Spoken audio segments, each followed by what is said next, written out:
Pushkin. Not long ago, I had a dinner party at my house. My friend Michael Ryan came. He's a lawyer. And I was talking to him about my love of law review articles, which is genuine, by the way. Here's a profession trained to find meaning in the particular and the arcane, to make the implausible plausible, to defend the indefensible. I mean, how are those not the perfect ingredients for a good read? Plus, law review articles have epic footnotes. Scores are settled, subtle lawyerly jokes are made, and the really outrageous arguments are slipped in just for the benefit of the reader who wants to wade into note 136 on page 87. I go on like this until Michael Ryan kind of rolls his eyes, because that's what lawyers do. I never know whether it's modesty or self-hatred. But as you can imagine, I persist. And finally Michael says, well, you're right. There are moments of genius in law review articles. Let me send you two of my favorites. The next morning, in my inbox, is an email from Michael Ryan with two attachments. I read the first and I think, that's pretty cool. And then I read the second and my jaw drops and I say out loud, what? My name is Malcolm Gladwell. Welcome to Season 3 of Revisionist History, my podcast about things overlooked and misunderstood. The definition of a shaggy dog story is an extremely long-winded anecdote characterized by extensive narration of irrelevant incidents and terminated by a pointless punchline. Halfway into this episode, you're going to think that this is a shaggy dog story. It's not.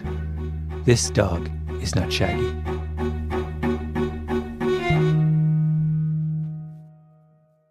You wrote this paper how many years ago? 15 years ago? Yeah, what is it published? 2004? 2004. Yeah.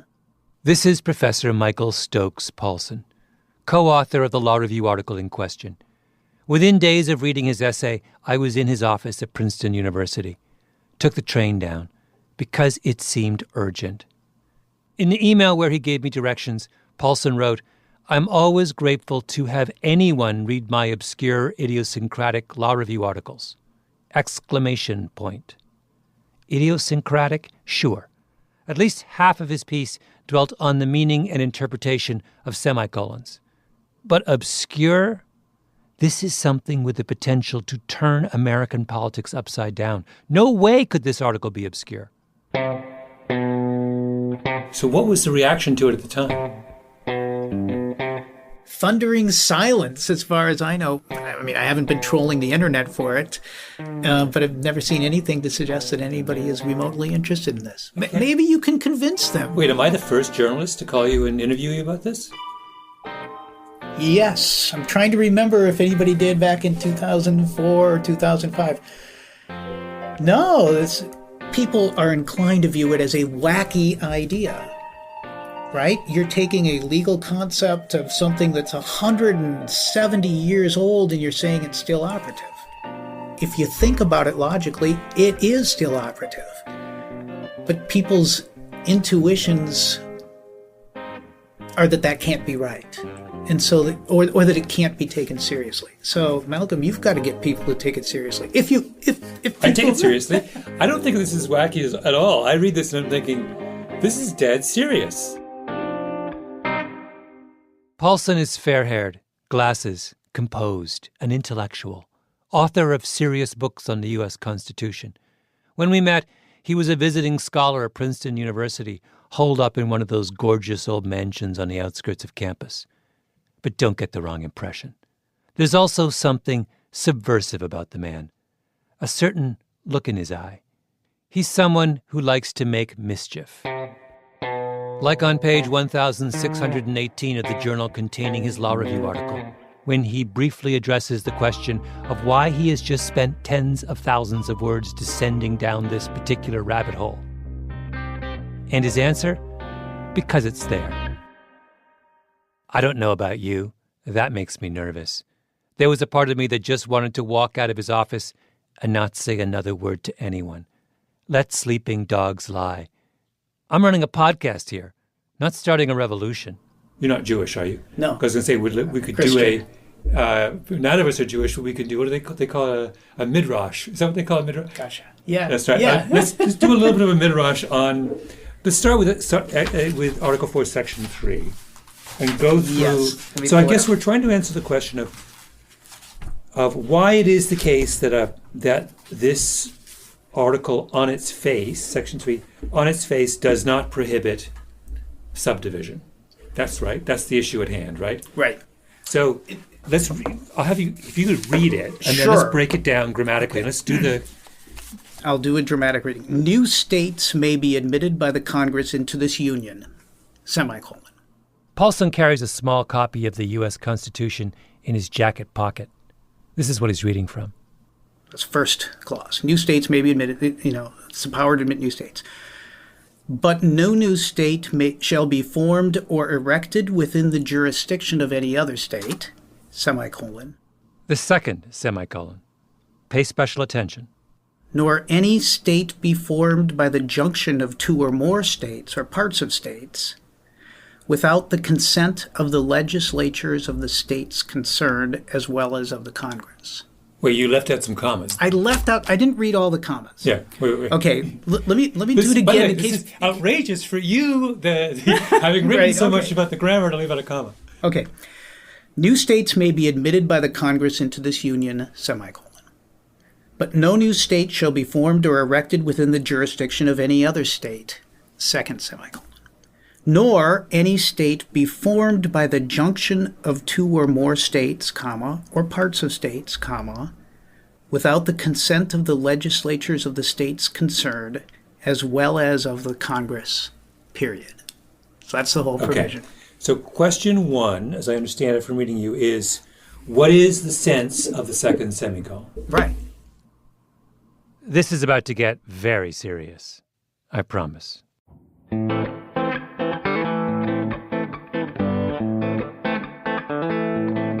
Right across the Texas border, in Ardmore, Oklahoma, there is a Quality Inn. On West Broadway Street. 2 stories, courtyard, big pool. It used to be a Holiday Inn until a few years ago. Just to be clear, the Ardmore Holiday/Quality Inn has nothing to do with Michael Paulson's law review paper. Not directly, anyway. It's context. You have to know about Ardmore if you want to understand where Paulson's argument begins. The very first line of his article, in fact, which is, and I'm quoting, Texas Republicans have been thinking way too small. That's way with 5 A's. It's the early 2000s. Results from the national census are in, which means state legislatures around the country are redrawing the boundaries of congressional districts based on the new population numbers. It's a ritual power struggle that happens in America every 10 years. In Texas, the legislature is controlled by Republicans. They want to redraw the congressional map so Democrats get fewer seats. But it doesn't work. Even with the new borders, the Democrats hold on to their seats. So in 2003, the Texas Republicans introduce a bill to draw the boundaries all over again. And the Democrats are furious. If you can keep redrawing the boundaries of electoral districts over and over until you put your opponent out of business, then you're not really in a democracy, are you? The organizer of the revolt was Jim Dunham. He's now a lawyer in Waco. Back in 2003, he was chairman of the State House Democratic Caucus. I had members coming up to me and say, Jim, you got to do something, right? And I was like, well, what are we going to do? So, we can bust a quorum. There are 150 legislators in the Texas Assembly. Quorum is 100. If Dunham can get 51 Democrats not to show up, the vote can't happen. Well, the bill was coming up on a Monday, and I think it was the preceding Wednesday that I had the first meeting. And I'll tell you, I thought I was totally wasting my time. I told everybody, this is foolish. Nobody's going to do this. It's because you had to go across state lines because the Speaker of the House has the authority to issue arrest warrants. And if you're in Texas, they can grab you. Now, if you're outside of Texas, then it doesn't have jurisdiction. Oh, I see. That's why you had to go to Oklahoma. Yeah, I actually have my arrest warrant on my wall. It's pretty cool. It says go. You are directed to go arrest and detain Jim Dunham and bring him to the Texas House. So, when did you guys leave? left on Mother's Day, Sunday. And, about Thursday, when I figured out we're going to actually get enough people to pull this off, I was like, good Lord, where are we going to go? And I will tell you, I had some members say, well, let's go to Lake Charles, Louisiana, or Shreveport, Louisiana. And I said, well, we're not going to go there because there are casinos there, and no way we'll keep the Democrats out of the casinos if we're in Shreveport.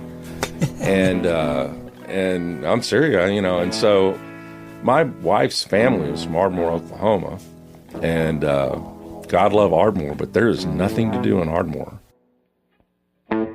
Dunham hires buses, gets everyone to meet at a hotel in Austin, does a head count, 50 plus himself. Doesn't tell anyone where they're headed or when they're coming back. Need to know basis only. It's an undercover operation. Monday comes, and when the Republicans are ready for their triumphant vote, they suddenly realize they don't have a quorum. They launch a manhunt for the missing Democrats. Texas Congressman Tom DeLay gets involved. He's the House Majority Leader in Washington at the time.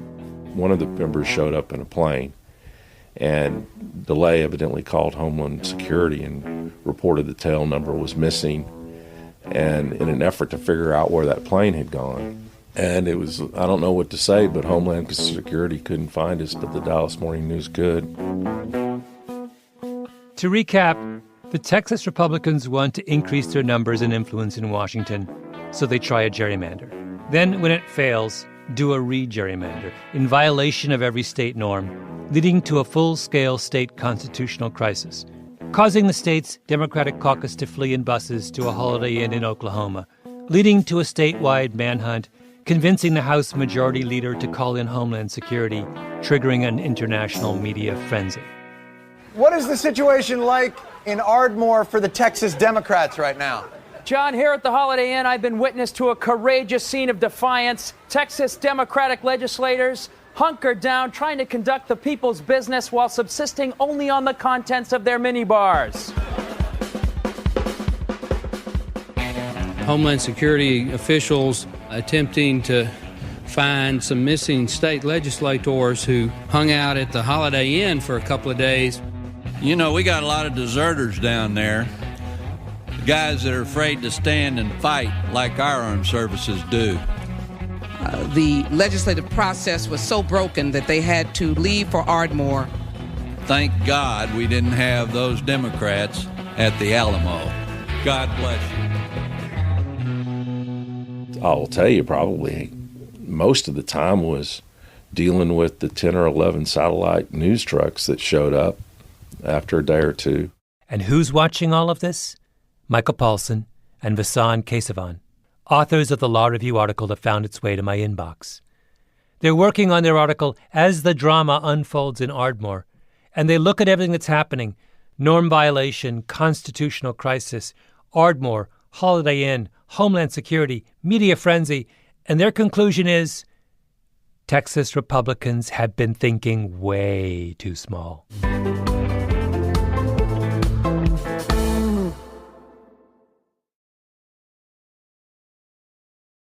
Michael Stokes Paulson's argument is about Texas, but it's also, more significantly, about grammar. His Law Review article spends far more time on grammar, in fact, than on anything else, specifically the grammar of the U.S. Constitution. So much so that immediately after I visited Paulson at Princeton, I realized that I needed an emergency session with Mary Norris, author of the brilliant book Between You and Me, Confessions of a Comma Queen. I wonder... Lucky I have a fresh eraser here. We're in Mary's Manhattan apartment. Books everywhere, creaky hardwood floors. I've known Mary for years. We worked together at The New Yorker. The New Yorker is a good cop, bad cop operation. The good cops are the editors. They coddle, encourage, soothe, let you go on and on. The bad cops are the copy department.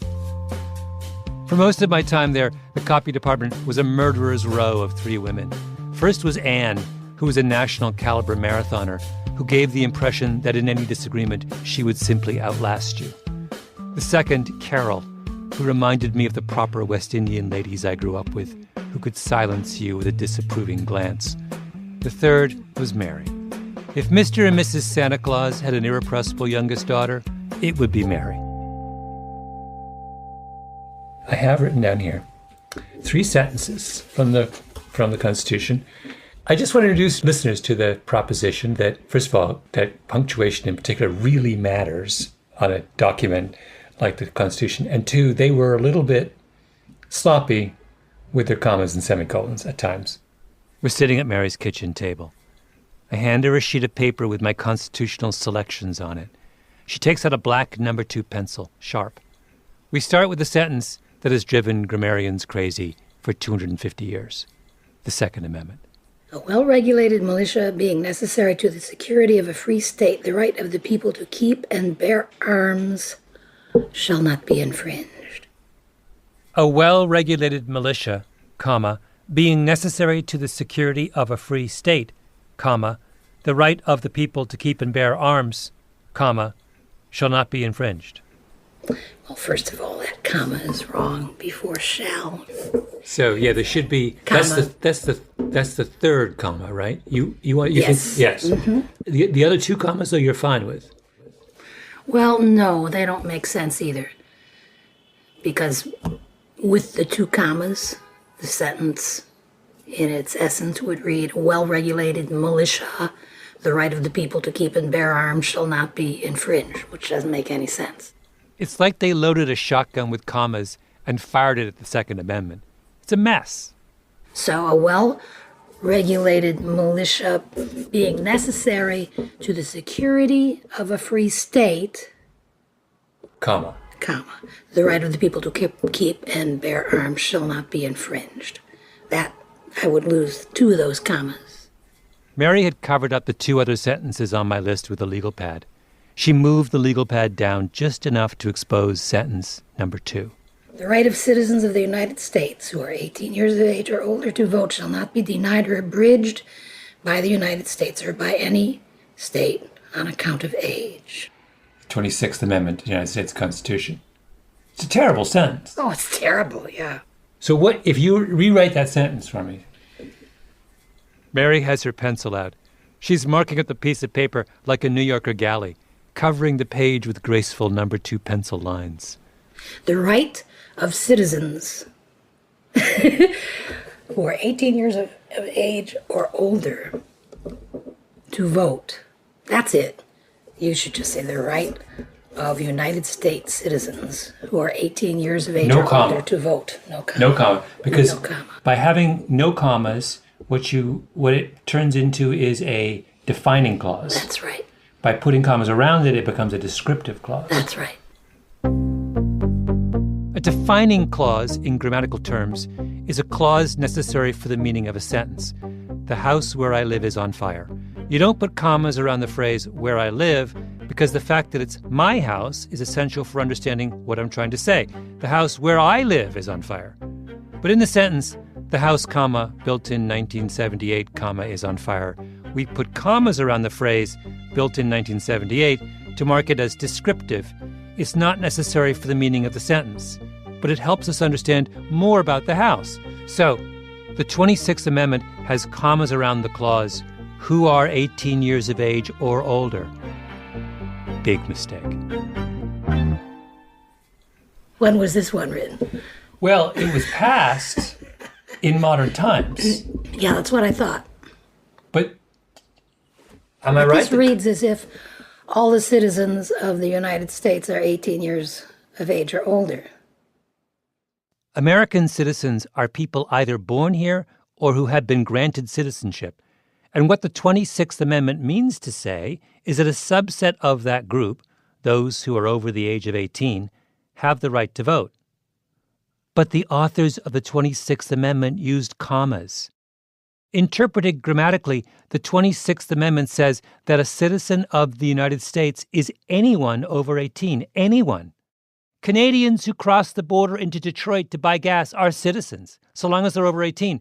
Russians who go apartment shopping in Miami with duffel bags full of cash are citizens, so long as they're over 18. Good Lord.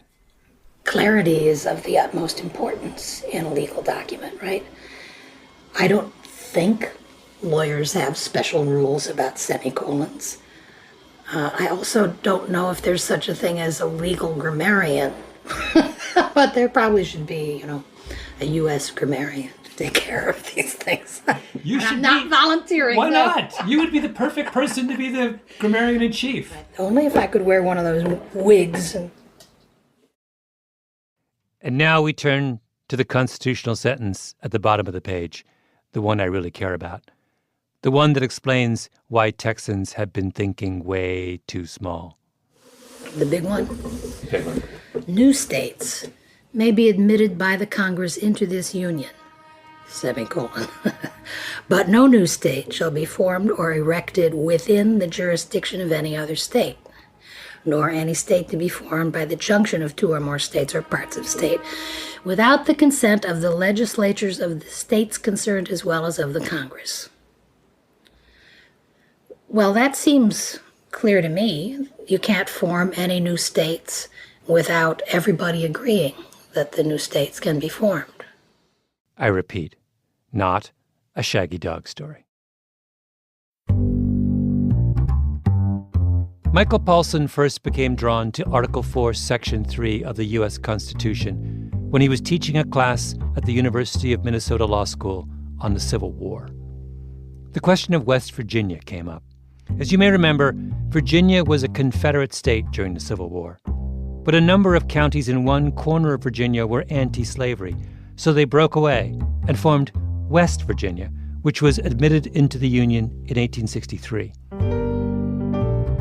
The question Paulson had for his students was that constitutional? Can a new state be formed from a piece of an existing state? It's not a trivial question. And Article 4, Section 3 is the part of the Constitution that addresses this issue. It was written in 1787. As with the Second Amendment and the 26th Amendment, however, it is grammatically ambiguous. And as a result, it's precisely the kind of matter that appeals to the Baroque legal tastes of Michael Stokes Paulson. He gets together with Vassan Kesavan. They happily disappear down the Article 4, Section 3 rabbit hole for God knows how long, and they emerge with an exhaustive analysis of the question, published in Volume 90, Issue 2 of the California Law Review, pages 291 to 400. This is not the Law Review article that landed in my inbox and blew my mind. It's the precursor, the compulsory figures, if you will, before the free skate. Now, there is this language, but no new state shall be formed or erected within the jurisdiction of any other state, semicolon. You could read that, if it were just that, as a flat prohibition on carving out a new state from within an existing state. If it stops there... If it stopped there and there was nothing that came out, we have no arguments here. No new state shall be formed or erected within the jurisdiction of any other state. No ambiguity there. Right. It would say you can't do it. You can't. So West Virginia would not be legitimate. But then it goes on after the semicolon, and this real question is that semicolon more like a period that ends one prohibition and then another prohibition picks up, or is it more like a pause? Is it more like a comma? After that semicolon, it goes on to talk about, well, let me read it again. Nor any state be formed by the junction of two or more states or parts of states without the consent of the legislatures of the states concerned, as well as of the Congress. Article 4, Section 3 would be crystal clear if the founders had used a period in the middle of it. A period would mean you can't subdivide a state ever. On the other hand, if you want to combine two states, you can, so long as everyone consents. And it would be equally clear if they had used a comma. A comma would mean that the consent provision applies to everything. Both subdividing and combining are legal, so long as Congress signs off on it. But they don't use a period or a comma.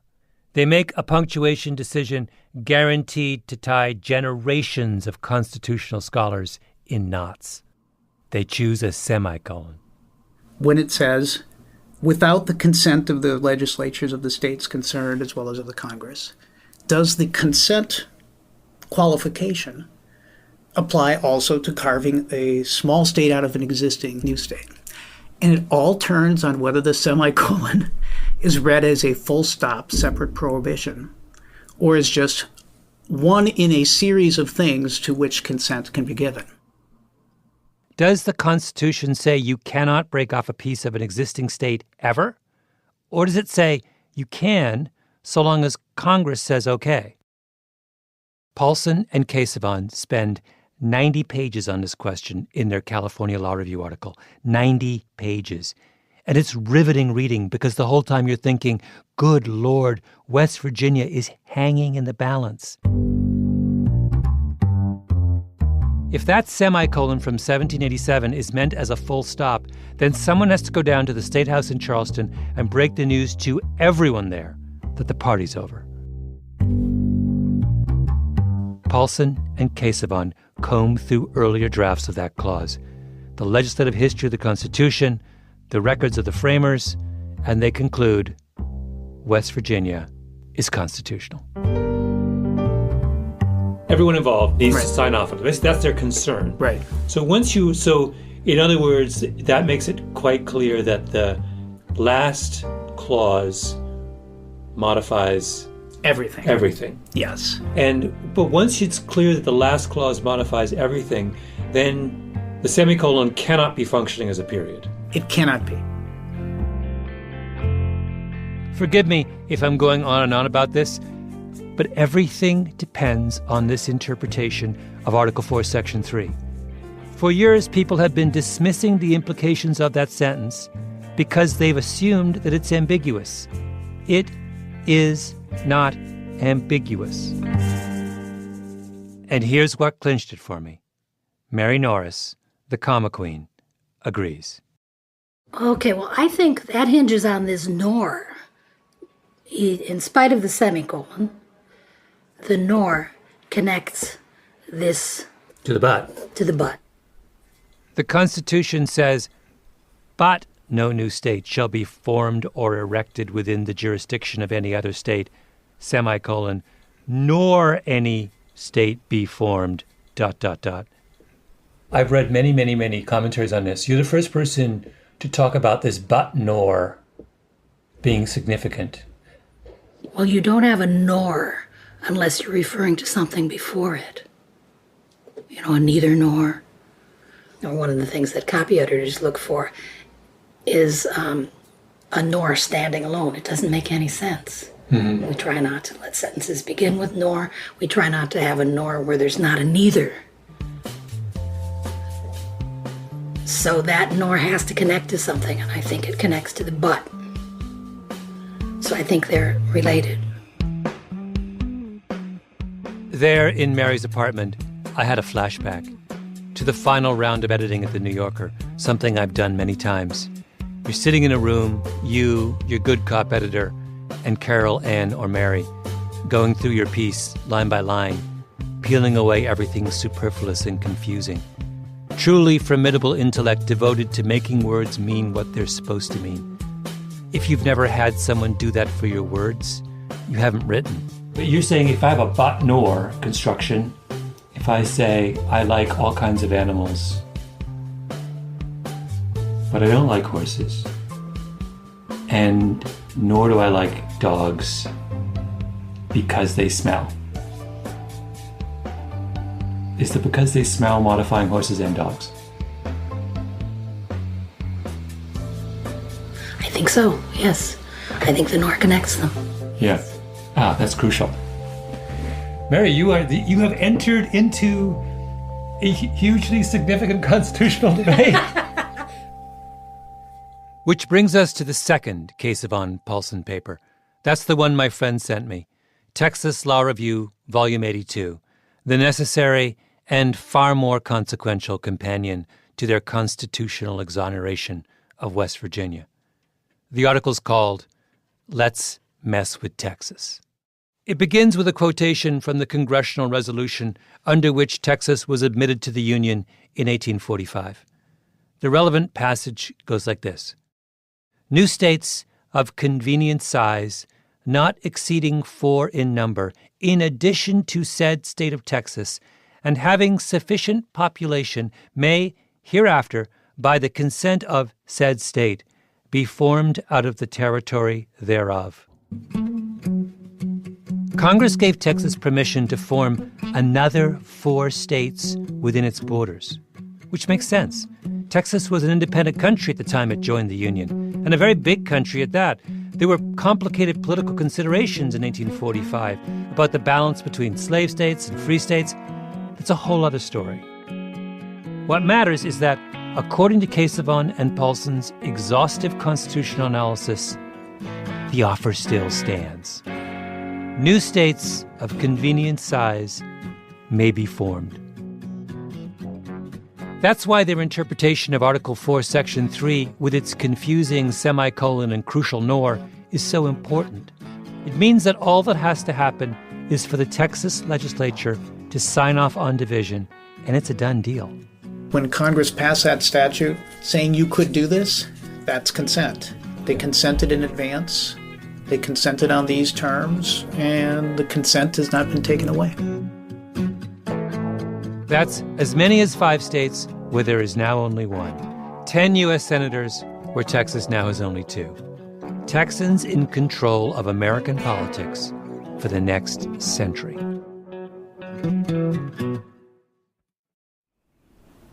We don't usually draw states, but you've made me czar, so I will do that.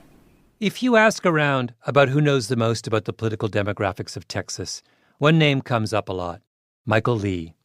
Studious guy, somber suit, glasses, lawyerly haircut. Grew up in Houston, went to the University of Texas, now works at the Brennan Center for Justice at New York University. It occurred to me that I'm potentially complicit in all of this. I'm the one publicizing the Paulson and Casaubon manifesto for a complete makeover of American politics. So I needed to find out what I'm getting everyone into.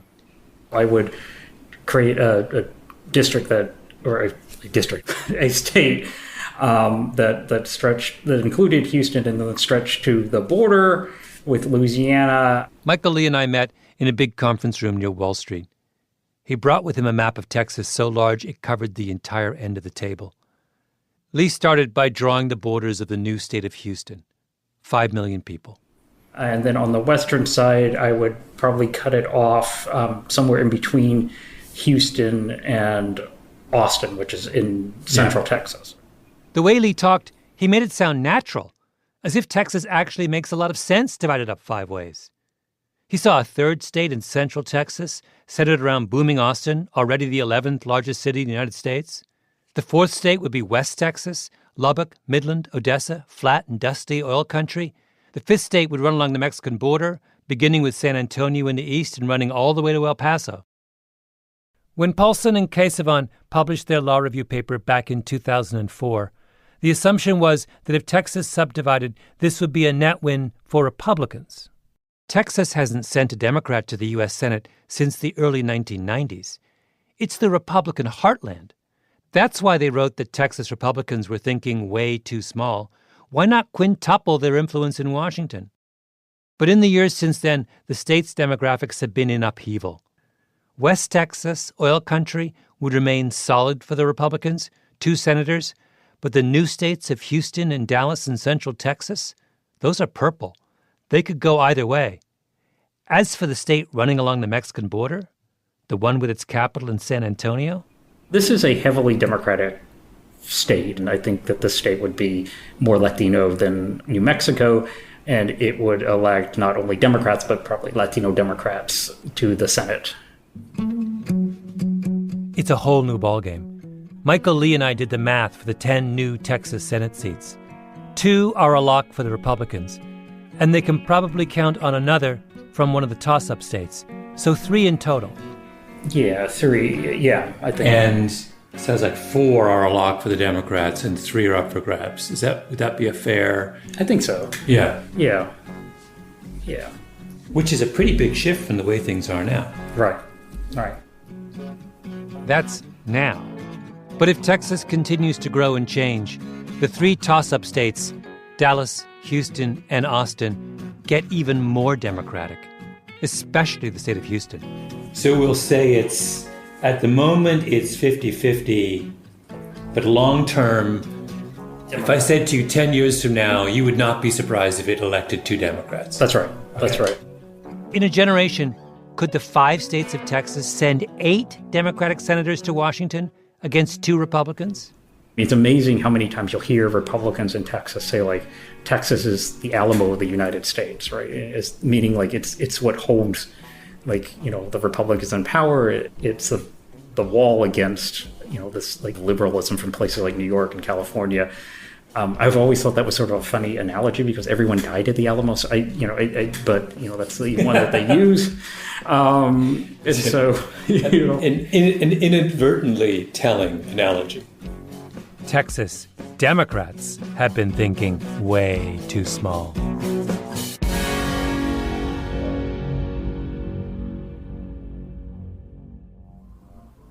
Imagine a governor of Texas reads your law review article and says...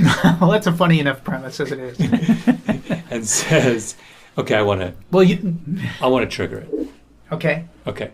So walk me through how triggering might work in the real world. Well, imagining a real world where people take law review articles seriously. Mm-hmm. It's a better real world. It's a better real world. It's a better world. All we know is that Congress has granted its consent for the sovereign state of Texas to do what it needs to do. But the significant fact here is that given that Congress has already granted its permission, mm-hmm. All that has to happen is for Texas to get its act together. It's up to Texas. Let's say that as Texas is putting together this plan, Congress is getting really alarmed and mm-hmm. they don't want it to happen. Can they revoke the permission that was granted before Texas acts? I don't see why not. I think they can. Oh, I see.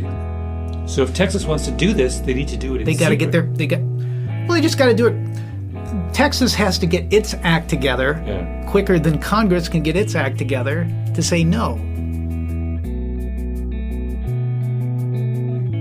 For the love of God, Texas, just do it.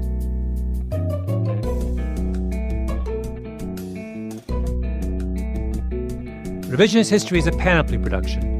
The senior producer is Mia LaBelle with Jacob Smith and Camille Baptista. Our editor is Julia Barton. Flan Williams is our engineer. Fact-checking by Beth Johnson. Original music by Luis Guerra. Special thanks to Andy Bowers and Jacob Weisberg. I'm Malcolm Gladwell.